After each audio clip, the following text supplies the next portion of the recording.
Hai semuanya, sekarang kita akan membahas mengenai salah satu metode atau uji deskriptif dalam analisa sensori, yaitu QDA atau Quantitative Descriptive Analysis. Terdapat dua topik pembahasan yang akan kita bahas kali ini, yaitu uji deskriptif QDA dan training untuk calon panelis QDA. Kita mulai dari topik yang pertama. QDA merupakan salah satu metode analisis sensori deskriptif yang melibatkan proses analisis, identifikasi, deskripsi, dan kuantifikasi.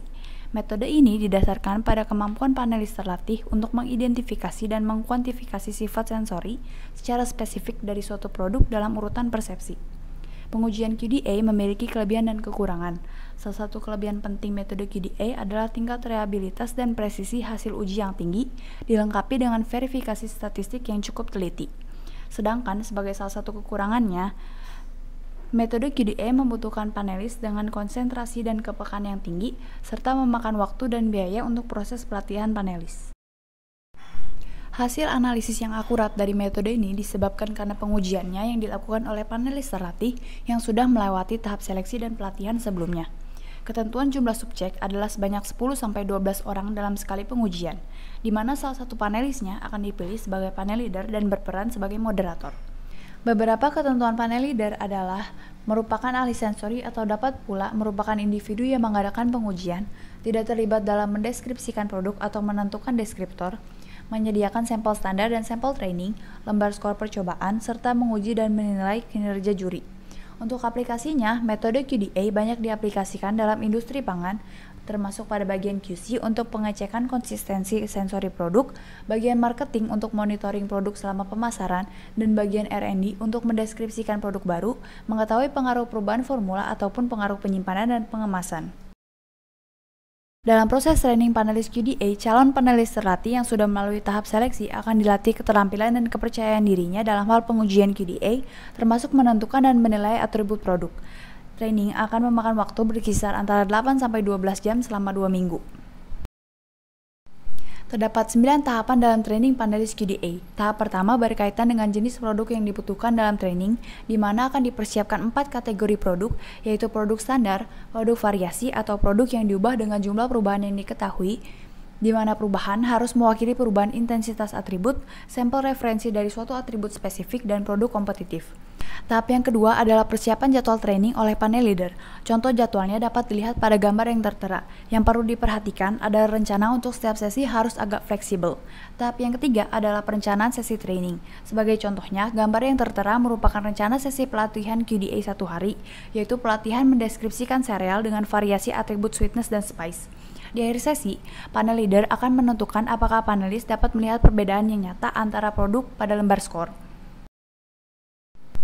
Tahap 4 adalah sesi pelatihan pertama yang bertujuan untuk menetapkan rutinitas yang akan diikuti di sesi selanjutnya agar anggota panel dapat mengetahui tugas apa yang perlu dilakukan dan siapa saja anggotanya. Hari pertama biasanya dilakukan dengan produk standar. Panelis akan diminta untuk menuliskan istilah-istilah yang menggambarkan keseluruhan umum dan atribut untuk aroma, kenampakan, rasa, dan tekstur yang dicatat dalam urutan yang dirasakan. Istilah-istilah yang bersinonim akan dikelompokkan menjadi satu untuk dijadikan lembar skor percobaan pertama. Tahap 5 adalah sesi training lanjutan yang berfokus pada penampilan, rasa, dan tekstur secara detail. Setelah anggota pelatihan diminta melihat produk secara keseluruhan, mereka dapat diminta untuk berkonsentrasi pada atribut penampilan selama 1 hari, pada atribut rasa selama 1 atau 2 hari, dan pada atribut tekstur selama 1 atau 2 hari.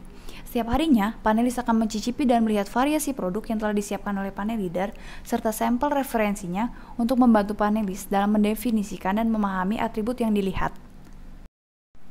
Tahap 6 adalah pembuatan score sheet yang terbagi menjadi 2 teknik, yaitu teknik peringkat kuadran untuk mendapatkan partisipasi panel yang baik dan teknik urutan peringkat untuk mendapatkan partisipasi yang baik.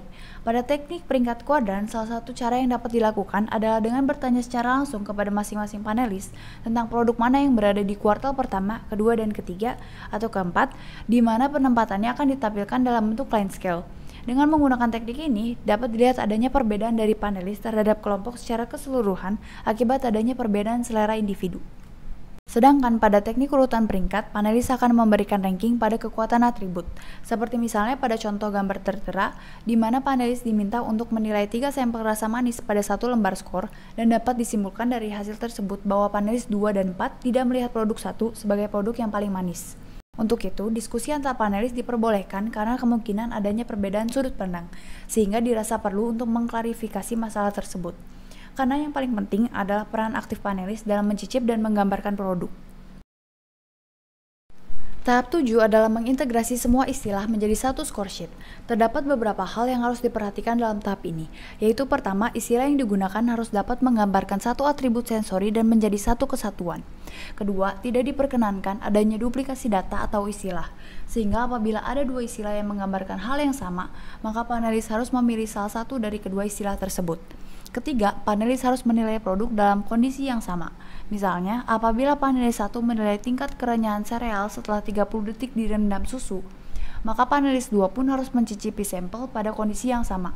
Keempat, setiap atribut harus memiliki arti yang sama bagi semua panelis, agar hasilnya benar dan jelas. Tahap 8 adalah uji coba ulangan yang umumnya dilakukan pada 2 hari terakhir masa pelatihan, di mana jumlah pengulangan bergantung pada jenis produk yang digunakan, jumlah panelis, dan tingkat presisi yang diinginkan untuk hasil akhir. Untuk 3 kali pengulangan membutuhkan 12 panelis, sedangkan 4 kali pengulangan membutuhkan 14 panelis. Tahap ini merupakan trial run untuk pengujian QDA dan dilakukan sebagaimana pengujian aslinya berlangsung. Tahap terakhir adalah sesi remedial yang dilakukan setelah mendapatkan hasil analisis statistik dari uji coba ulangan.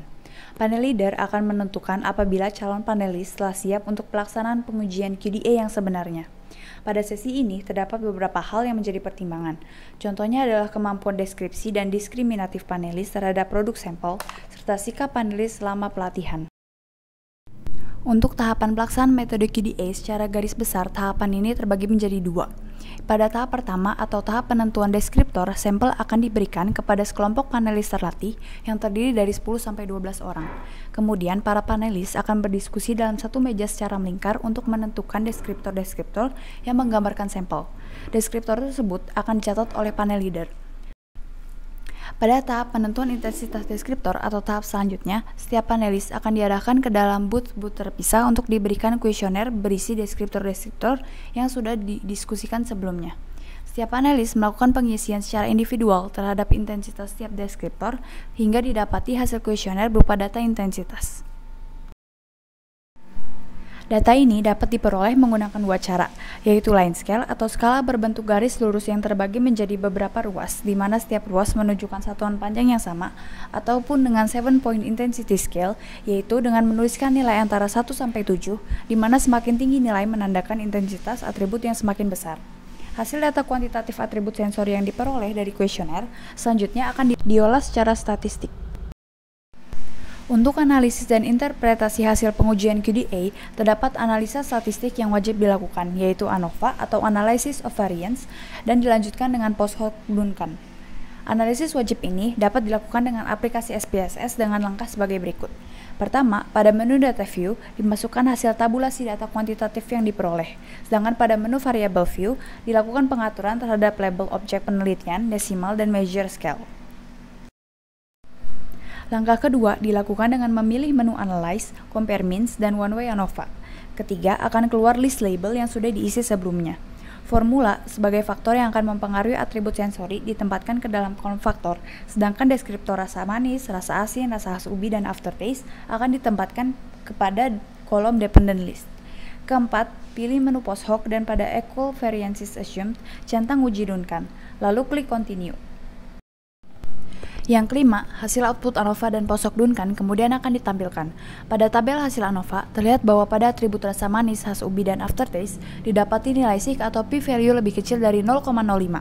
Hal ini menandakan bahwa terdapat perbedaan nyata dari ketiga formula yang diujikan pada ketiga atribut tersebut. Sedangkan pada atribut rasa asin didapati nilai sig lebih besar dari 0,05 yang menandakan bahwa tidak adanya perbedaan nyata pada atribut rasa asin dari ketiga formula. Seperti yang sudah dijelaskan, nilai sig yang lebih kecil dari 0,05 menandakan adanya perbedaan nyata antara 3 jenis formula. Namun dari tabel ANOVA belum dapat diketahui formula mana yang saling berbeda signifikan. Untuk mengetahuinya, kita bisa melihat dari tabel uji Duncan di sebelah kanan. Nilai yang berada pada kolom atau subset yang berbeda menunjukkan adanya perbedaan nyata. Misalnya pada hasil atribut rasa manis, terlihat bahwa formula 2 berbeda nyata terhadap formula 1 dan formula 3 karena letak subset formula 2 yang berada pada kolom kanan sendirian. Hasil yang sama juga diperoleh pada atribut rasa khas ubi dan aftertaste. Sedangkan pada atribut rasa asin, tidak didapati adanya perbedaan nyata antara ketiga formula mie ubi jalar yang diujikan, karena nilai ketiganya berada pada satu kolom yang sama. Hasil analisis ANOVA yang diperoleh dapat ditampilkan dalam bentuk tabel ataupun bentuk spiderweb. Cara membaca hasil spiderwebnya seperti ini. Misalnya mie ubi jalar formula 1 yang ditandai dengan garis warna biru memiliki intensitas atribut rasa manis dan asin mendekati 3, intensitas rasa khas ubi sebesar 3, dan intensitas aftertaste di antara 2 dan 3. Analisis data kuantitatif QDA juga dapat dilakukan dengan analisis tambahan, yaitu analisis multivariate PCA atau Principal Component Analysis. Cara membaca grafik PCA ini adalah dengan melihat titik deskriptor yang berada di sekitar sampel yang diujikan, di mana semakin jauh deskriptor dari titik sampel, maka semakin rendah juga intensitas deskriptor tersebut dalam sampel. Demikian presentasi ini, terima kasih atas perhatiannya.